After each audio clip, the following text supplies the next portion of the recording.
Thanks so much, Ruth. It's an excellent way to start a conversation about sharing and nurturing each other and moving forward. Thank you.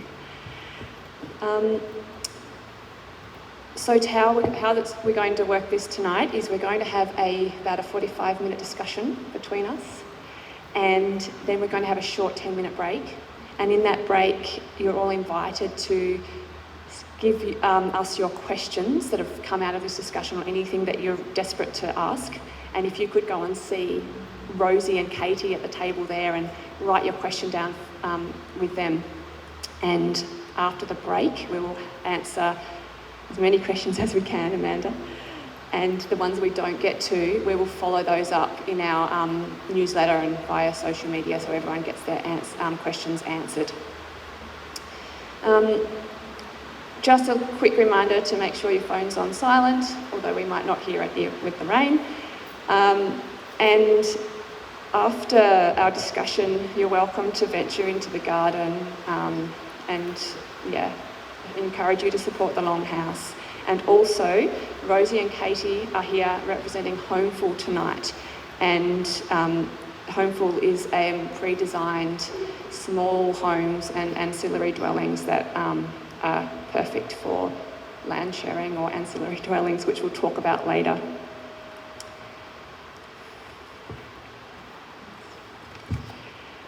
I'm going to introduce the panellists here. So we've got some real experts. First of all, Jane Clark. Jane's an independent financial advisor who's out to challenge the traditional financial planning service model. Rather than working for any big companies, her interest lies in her clients and their personal satisfaction. So that's Jane. Adam's me. Adam has been working in local government as a planner since 2007, is a development appraisal planner at a Hobart City Council, and Adam dreams of retiring to a place in the country but recognises that land sharing arrangement might be the only way that this would be viable. Nico van Leeuwen previously worked with the Amsterdam Support Centre for Housing, supporting groups of people who wanted to live communally. In Tasmania, Nico has enjoyed living in various share house formats, including as a caretaker in exchange for housing and in a Hobart share house, and is currently trying to co-create land share on the Derwent River. Myself, I'm Jane, and I'm the Director of Designful and Homeful, and I aim to make positive change through design and lessen our impact on the environment. I'm a big fan of enoughness and seeking out win-win-win situations wherever possible. Designful provides low-impact custom design services, and Homeful provides a suite of ready-to-go ancillary and small, flexible home designs perfect for land sharing. And Amanda Ducker is our facilitator tonight, and an independent journalist who was the founding director of Tas Weekend magazine, who was her last on-stage appearance in Hobart was at the Theatre Royal interviewing the former Prime Minister Julia Gillard. So one last little thing is a disclaimer. Obviously we're going to be talking quite broadly tonight about these ideas, and with any idea or project you have, we advise that you need to seek independent information, but hopefully what we deliver tonight is pointing everyone in the right direction of what they need to know. So thank you to Sustainable House Day and Renew, who have given us the opportunity to do this, and all the great sponsors that have made that happen. To the Longhouse, to everyone at Designful and Homeful that have put in lots of effort to make this happen tonight. And over to Amanda now. Hi, is that working? Yeah. Welcome everyone. I can't think of a better venue. I don't know why there was a late venue change, but for me this space represents, I don't know, it's evening, but in a way it represents the daytime version of a lot of these co-housing initiatives, because it's truly about sharing, and I'd really like to acknowledge the generosity of spirit, the good spirit of Narani Yara. That's actually what those words mean. It's a good spirit of Ruth and Donna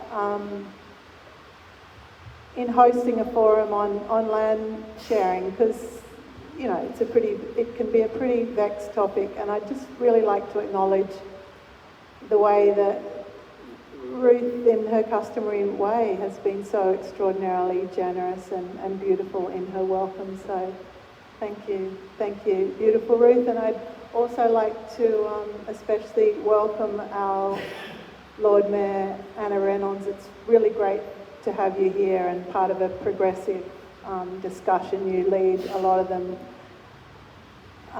So yeah, thanks. You're such a hard worker, and you're out on yet another evening. And welcome guests on this rainy evening. So we're going to talk about various forms of land sharing and co-housing. And so I'm just going to flick back to Jane to run through what the main iterations of those are that we're going to be talking about tonight. Okay, so I think land sharing and co-housing, there's lots of different things underneath that, and I think the things we're going to touch on are sharing one dwelling between more than one party, so thinking about adaptive reuse or building a new dwelling that is a single dwelling. So think share house but not renting. Ancillary dwellings or secondary residence on one title. So thinking granny flat, extending a home but in a separate dwelling, long-term rental, short-term rental, and then multiple dwellings, multiple occupancy projects. This is a little bit more of a complex area, and that's something that Adam and Jane will fill us in on. So I think they're the main ones, broadly. Yeah, so we'd love to know from the audience, just to get a bit more of an idea of who's interested in what or involved in what. So is anyone currently living in one of these co-housing arrangements? Great. And are there people interested in ancillary dwellings, like a granny flat, secondary dwellings attached to their main homes? I can recommend. Does anyone plan to go full utopian and start a community? Beautiful people. Cool. Yeah. Okay, so we've got a good spread. I just this is not a disclaimer, but how I met Jane was when I decided to build an ancillary dwelling in my backyard in West Hobart in 2014, 2015, and it's given my home just an extraordinary new dimension. It's taken pressure off the main house. It's given me accommodation for teenagers, early 20s. We're now looking to expand it. I know I can put my mum in it. I know I can put myself in it later when I want to travel, rent out my main house. So I mean, I just really can see so much potential for these as a customer, and we're going to tease out some of the other benefits of them tonight. Also, in breaking news, because I just received the confirmation email today, my writer's studio, designed by Jane, is going to be open on Saturday, November 13 in the afternoon as part of the Open Home Hobart program. So you're all invited, if that's your interest, to come and have a look. We'll both be there that day. I wanted, though, to talk to Nico, who's had some kind of radical experiences over her lifetime in the co-housing space, and in fact, in the Netherlands, was a bit of a squatting activist. Turn it off, Nico. Shall we share? Jane, would you like to pass your mic? Share. COVID, that's for other states. Don't be afraid. No. Yep. No. Hello. Try this one. Yes. Great. Yeah, so I'll just give a little bit more background. So she was a squatting activist in Netherlands, and with her partner Michael ran a 5-year research program into alternative ways of living with a very small ecological footprint. Her first home in Hobart was a co-share home, which was actually 2 homes, very active in South Hobart. Now she and Michael live in Lenna Valley, but they're looking at ways to evolve an acre that they've bought Riverside, I think, on the River Derwent in the Brighton Council area into some kind of community. So let's hear about Nico, first about her squatting experience and just the very human dimensions of sharing and living with 120 other people in your case, and your key takeaways from that period. Yes, thank you. So I used to live in an old hospital building in Amsterdam, and there were about 120 people living there. We had a ground floor of working spaces and then 3 floors of residential spaces in different configurations. So some of those floors were just for women living communally, some just for single parents with kids. Some were singles with their own studios, and this is a shared rooftop terrace. Others were very communal with a communal kitchen, as well as communal bathrooms and toilets. We set that up as an association, so the people that lived there and worked there didn't pay rent as such. It was more a contribution. And then we had a set amount of hours that we contributed each month to the governance of the space, as well as the day-to-day maintenance. We collaborated with a housing co-op who took care of the outside and the installations, because that was just a bit beyond us residents. And we paid them a small portion of our contribution on a monthly basis to sustain that for us. So how do you think that it shaped your values around housing, having exposure to this very different way of living, and you still seem to abide by many of these philosophies and values years later? Yes, great question. I really think it shaped my thinking that a house is not just like a structure where you live, but it's a home. And I think a home is made with people. So it's through kind of community connection and kind of sharing moments there. And I find making a home is also so much easier if there's more people involved than just the one. Just the dinners that you can share, the garden that you can set up, the projects that you can create together in that space really come alive once you co-create. Okay, thanks, Nico. Jane, I wanted to ask you about your brokering of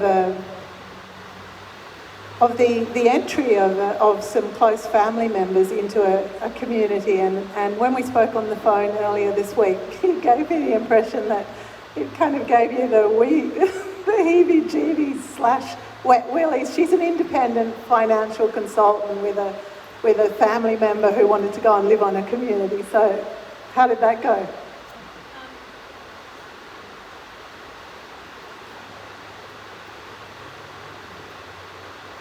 To me, at the time, it was just so new, and I'm an economist, so I think numbers. And from a business perspective, it didn't make sense. But then I've watched, and it was actually my daughter, and as much as I'm her mother, I don't have the right to tell her how to live, or what to do and what not to do. And it turned out to be a fantastic option for her and her family, because it meant they could have more space, they were closer to all the things that the kids needed, and they just loved being there. Whether it's a long-term thing, I don't know. They've been there about 5 years now, and they're extremely happy there. They just love it. Yeah, and what assuaged your main concerns? What was the tipping point where you realised, like, hang on, this is actually really good for them, from you thinking it was an unsound financial decision initially? Yeah, from a financial perspective, land goes up where houses don't in value. But for them, there's more things than just the value of the land. It's the lifestyle that they've been able to achieve and their family life as well, because of the community and because there's less pressures. They haven't had to borrow money for land and a house. They only had to borrow money for a house. And that just took so much pressure off them as a family. Okay. Whatever you are doing in the co-housing space, Adam is here to tell us not to be afraid of the local council, and he does advise that it's so vital to do your research early, and that the best sort of portal for entry when approaching council is not to sort of go in and try to learn everything. It's to pick a property or an idea or a project and go in with some sort of example that you can then apply information to.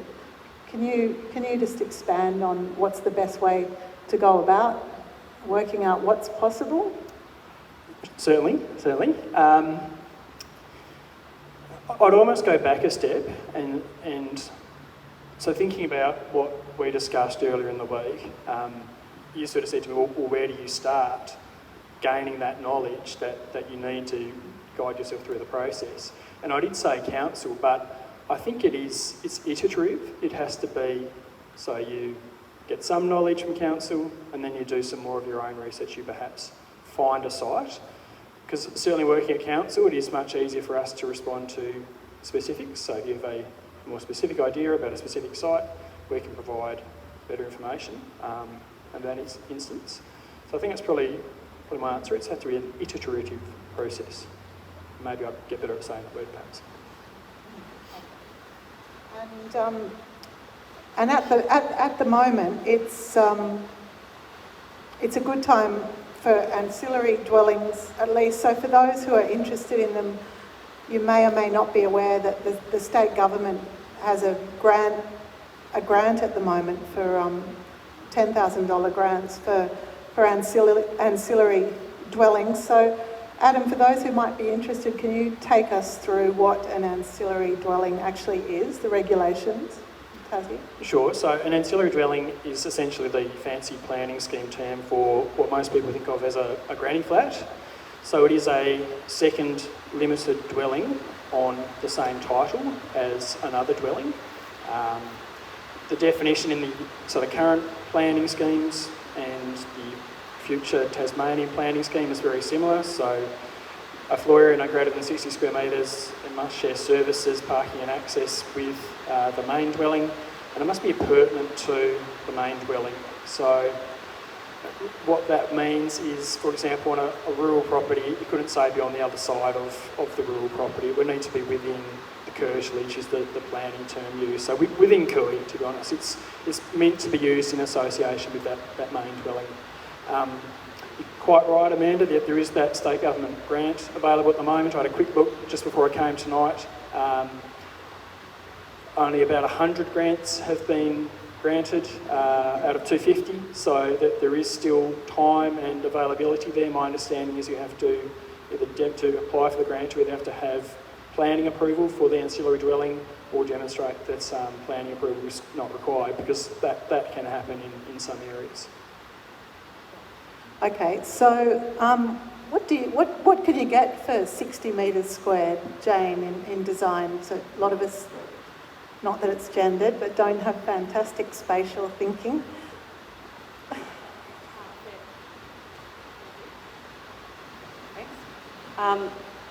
Well, I can confidently say that you can fit a 2-bedroom dwelling into 60 square metres.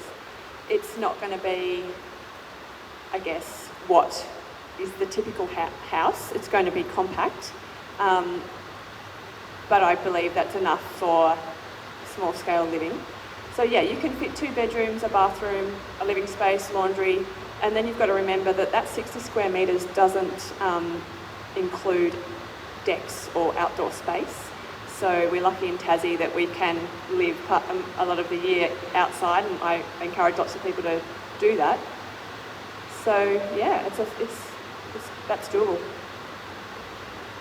What sort of design responses? I mean, it's an extra challenge, isn't it, to design sport small, but it's something you love doing. So what would be the key design elements you'd be thinking about with a typical ancillary dwelling? And I just want to say also that I noticed that in ACT, these new, to be compliant, these ancillary dwellings out the back must be disability compliant or almost. And so that seems like a good thing to do in Tassie, to give your granny flat, you know, the maximum flexibility over the years to have that easily fittable if it isn't already for its initial purpose. But in the sexier side of design, what are you into, Jane? Simple. Like, the more simple you can make it, the more available space you will have. But just on the accessibility topic, I think that's a really great thing, because I have worked with a lot of clients that have older parents, and instead of them going to, say, a nursing home or something, they are investing in their property to keep their families closer to them. And I really appreciate that. I think that's wonderful, because that building can then go on to have future uses for, say, younger people now that are really struggling to get into the housing market or to have their own home. So I think that in making any building accessible is a good thing. It's not that hard, and it can still be sexy and look good. So simple. The other thing is to really consider what's enough. I think we all get very distracted by the media, Instagram, Pinterest, around, oh, we can have that, we can have that, and we can have that, and what things look like. So I think whenever you're doing a project, it's really important to get really clear on what your values are and what's important to you, so you can filter all of those distractions and all of the ideas that come up through those values, so that you are actually only spending energy, time and money on the things that are really important to you for your life, that's going to help you live your life. Yeah. Actually, the last Instagram post I saw on this session, it's the only time I looked at Instagram today, but it said somebody is already happy with much less than you already have. So here's to your ethos of enoughness, Jane, and to reduce the footprint again, I suppose. What about a new build or converting an existing dwelling into quarters for two parties? Yeah, that's something that we've had experience with. We actually did a project, it was in the Derwent Valley area, for two sisters with children. They purchased a property together, and it had a house on it already. Wasn't quite right for them to live together with their kids in the same house. So the project was to alter the house, do a small extension so that they had shared areas, so communal areas, kitchen and dining and living, but then they had their own quarters of the house for bedrooms and private spaces. So I think, living in a house with people other than your immediate family, for some people could be really quite confronting, very, close, but I think through design, the power of design can definitely give you privacy and your own facilities under the same roof. You'll be amazed by what design can bring to how spaces feel and how they function. Yeah. Jane Clark, can these be good financial investments as well? Putting an ancillary dwelling on, or building or converting a dwelling to have separate quarters? Are these sound financial decisions? Or can they be? They can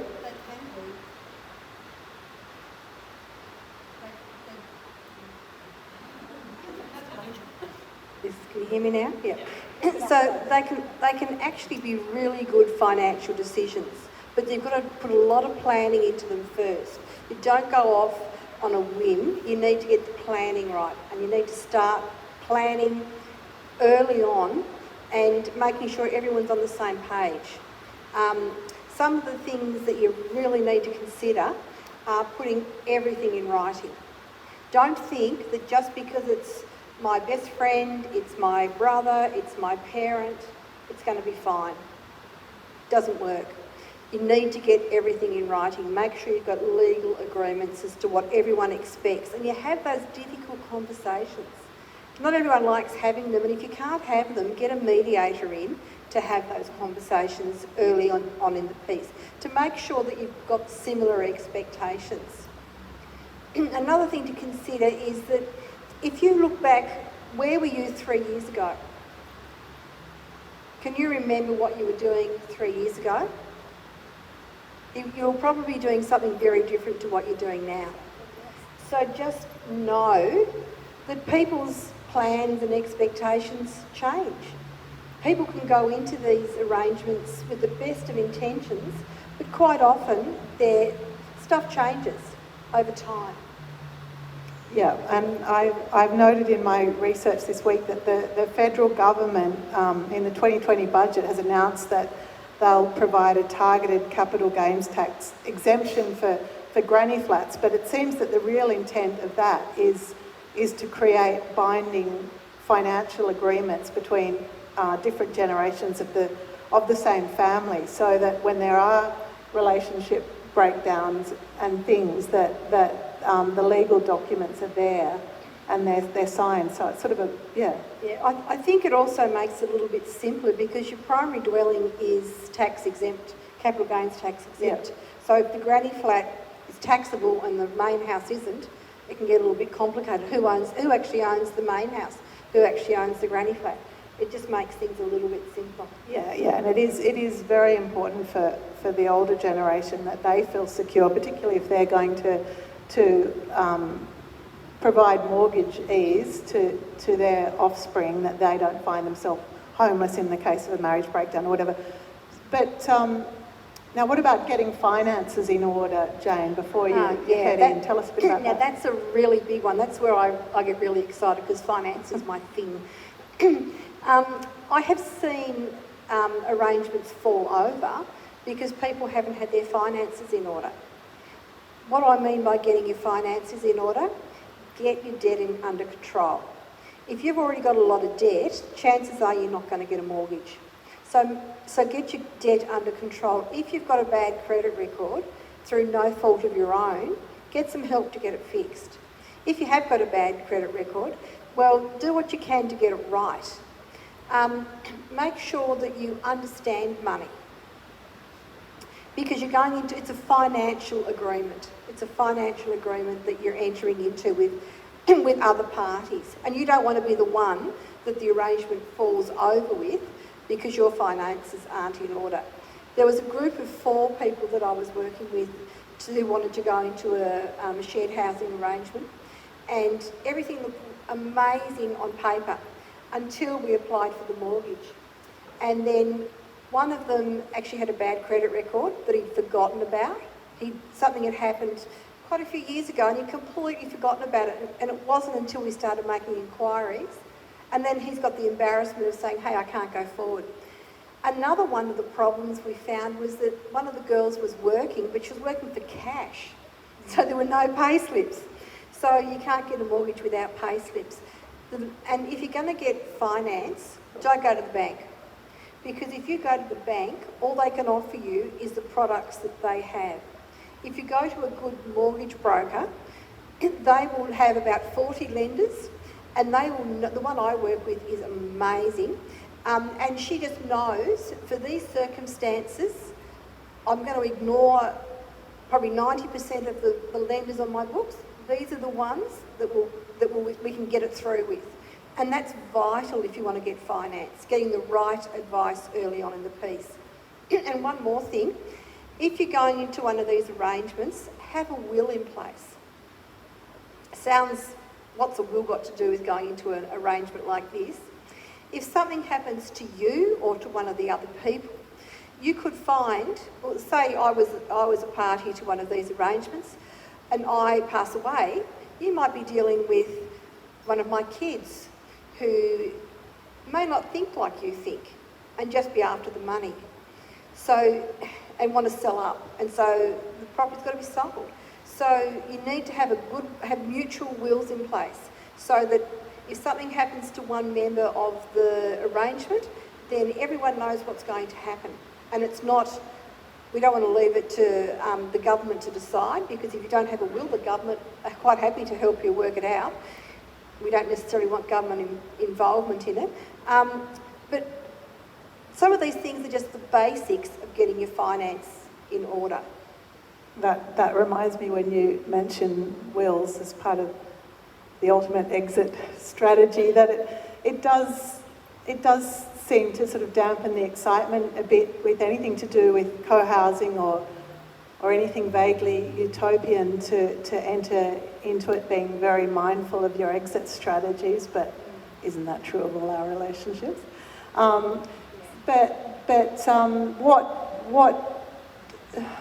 What's my question really? I suppose it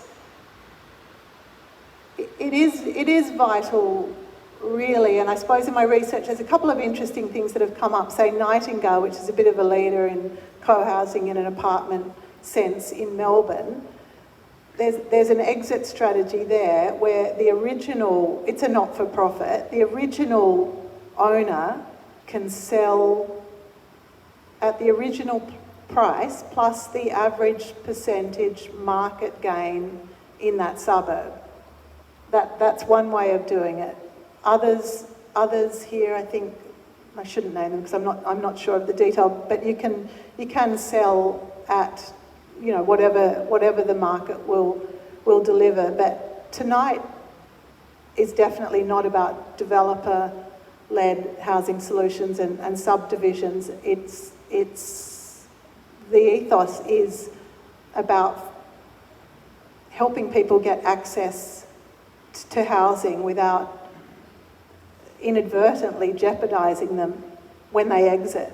And that can be delicate. And I know that Nico has a cautionary tale from the Netherlands when she's returned to this old hospital where she lived, and to discover quite a few people trapped on that bottom rung, unable to exit. Yeah, that's right.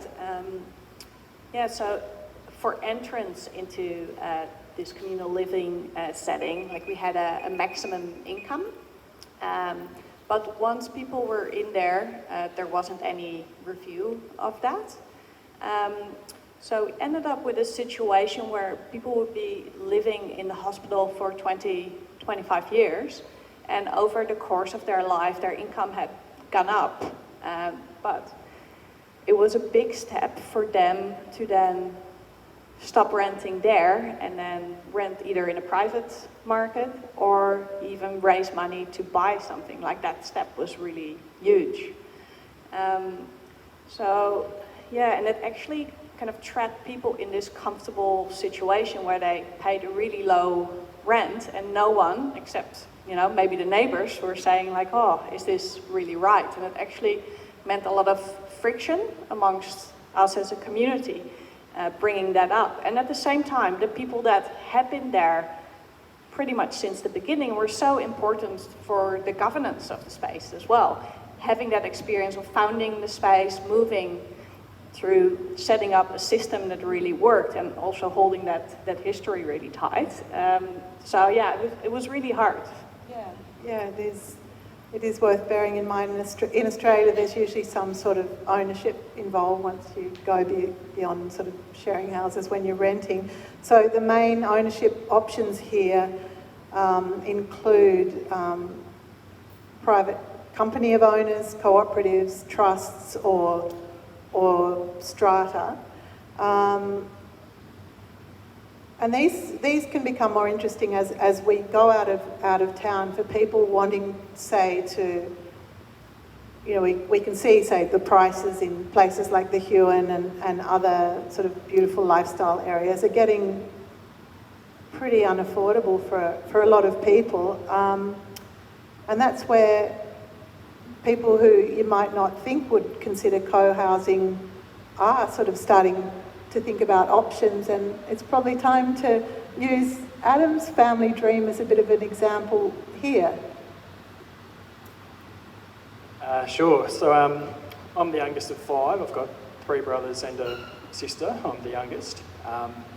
So we sort of, and I should say right from the start, not at all at a particularly serious level. We're probably not as serious as you guys are. We haven't been going along to events on weeknights, but it is certainly something we've spoken about. We jokingly call it the commune, the idea that we would buy some land out in the country and we would live together during retirement. I mean, we grew up down the channel on a little hobby farm, so we have experience of that. And then one of the ideas behind it would be that just some company as you go older. Obviously, that becomes a challenge for a lot of older people. There's lots of, unfortunately, lonely older people out there, so that would be one of the driving factors.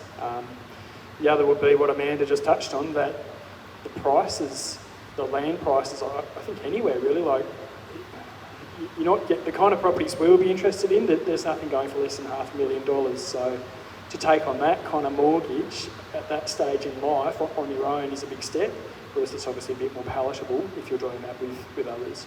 Okay, and so one point I want to make really clear through Adam's example is that don't be thinking you can buy a piece of rural land and just pop your houses anywhere you want just because you're a family.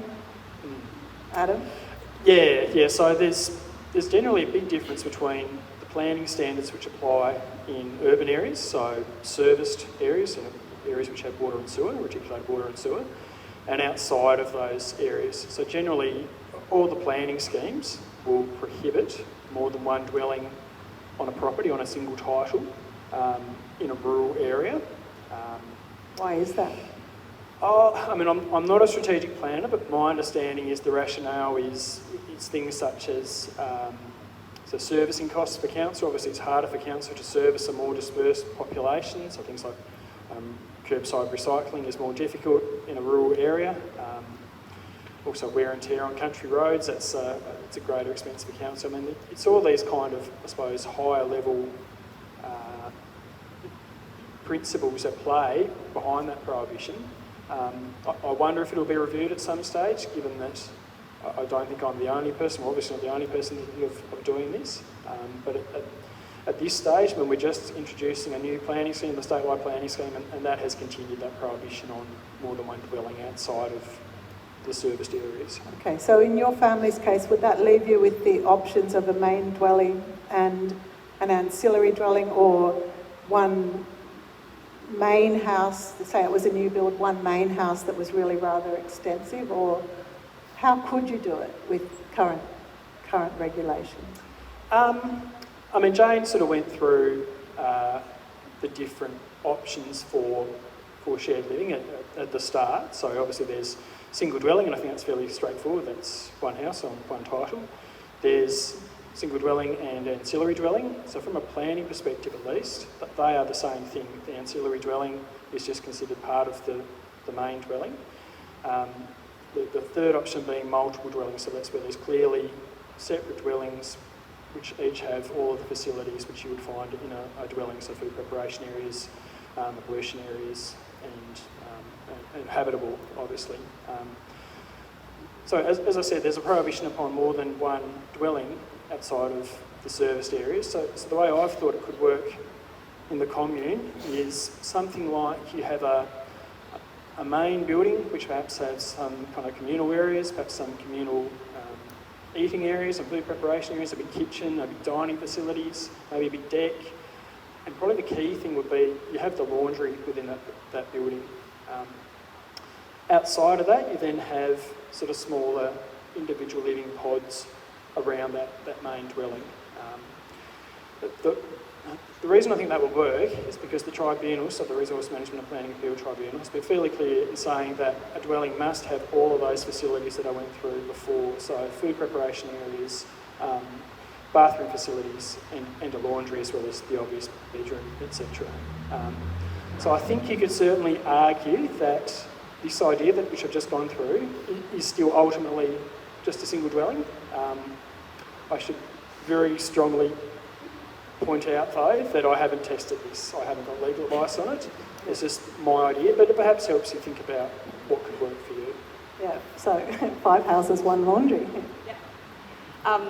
Maybe you could, this is just an idea, but maybe, maybe you could say it was a pavilion house and it was connected by decks. To be honest, from a planning perspective, it doesn't matter the structure, the form of the building doesn't matter. It's about the use, it's about how it's used. Yeah. So the pods could be connected by walkways, or they could have a common roof or be connected by a roof.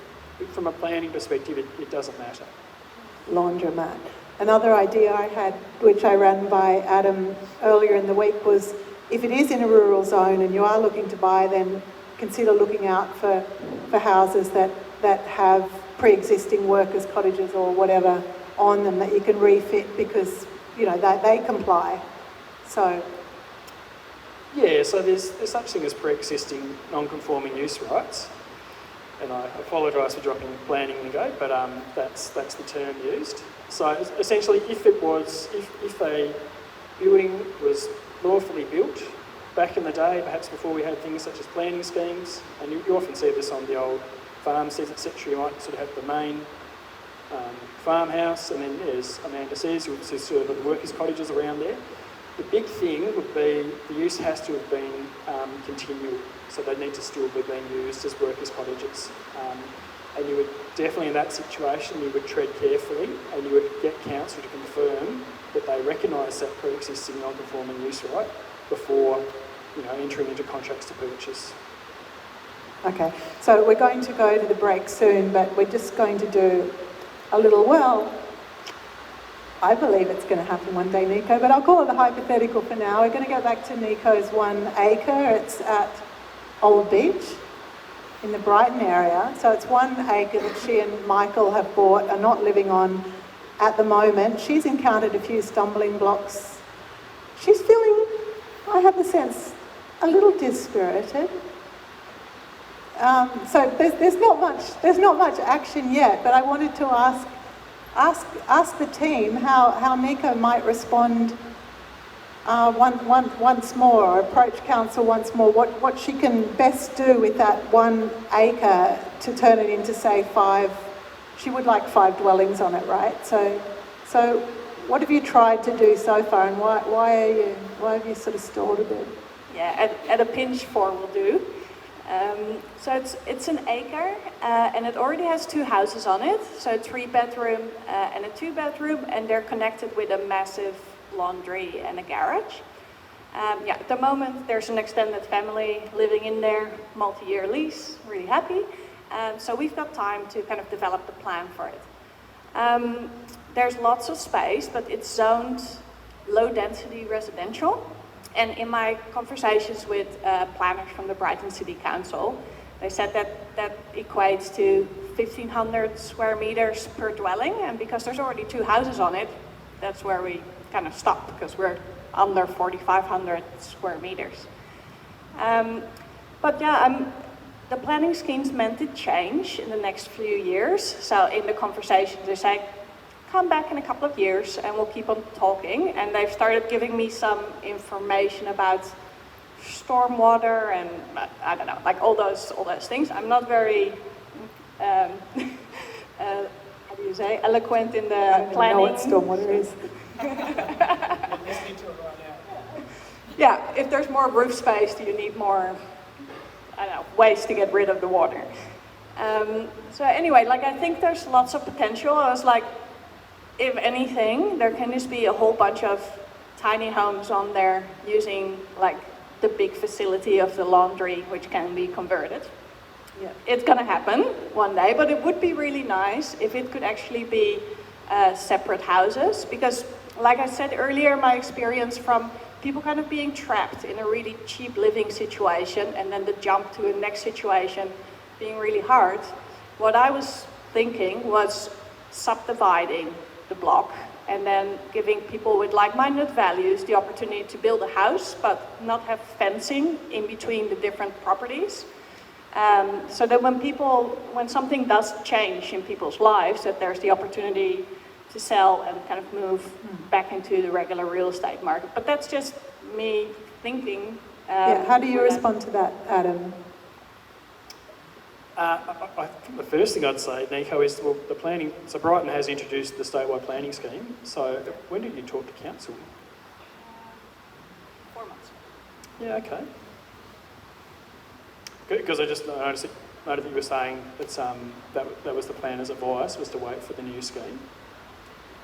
Yeah, And it's still the same situation in the new scheme. I think they're not talking about this new scheme that just came, but about the changes that are about to come after this. Okay. I mean, I'm not sure what they may be. They may be sort of taking that's more of a long-term view of, well, we can see that this area is densifying, so perhaps the zoning may change at some stage in the future. That's exactly what they said. Yeah. And there's actually, so an old beach, I don't know if people know the area, but at Stamfield Drive, there's actually an aged care facility, which is all 1 and 2 bedroom houses on really small, like I think it's strata from what I understand. And then it's clustered around some services, so hairdresser, cafe, physio, medical center. So that's a really dense development that can happen in that same street. Okay. Sure. Jane Clark, any response to Nico's vision? My mind is going 100 miles an hour. Yeah. Talk about the red Thinking flags. Yeah. Yeah, I'm not sure I can add anything. I think Adam's the expert to give Nico any advice around that. All right. Okay. Well, look, we might go to the break and Jane. Have you considered strata title? That's actually what the planner who I spoke with suggested. But she said that at this stage it's not possible yet. Right. So we have to, because now with the 2 buildings, the property's full, even though there's lots of space on it. Okay. Okay. I could just add something about strata. So strata essentially happens at the end of the process. So usually say happens with an apartment building or townhouses. So you'll get planning approval and building approval, you build them. That's usually what's got to happen with the strata before council will approve a stratum scheme over that property. So it only happens at the end of the process. So council, the planners do look at stratum plans, and what we're checking for is it consistent with the planning scheme? So that's either, is it consistent with the planning approval issued for that development, or if it's, say, predates things like planning schemes, we're looking at, well, was separate occupation contemplated when that development was carried out? So it could be worth doing some digging, Nico, I think, or maybe get council to pull the file and see what the approvals are in place for your property. That's certainly the advice I've seen around the strata. But that's it. Something to bear in mind, strata isn't sort of the silver bullet, because separate occupation has to have been contemplated when the development was approved. Okay, yeah. We'll go to a break now, and just to remember that the beautiful women over there will take your questions and make them difficult. Yeah, and so 10 or 15, and then we'll be back.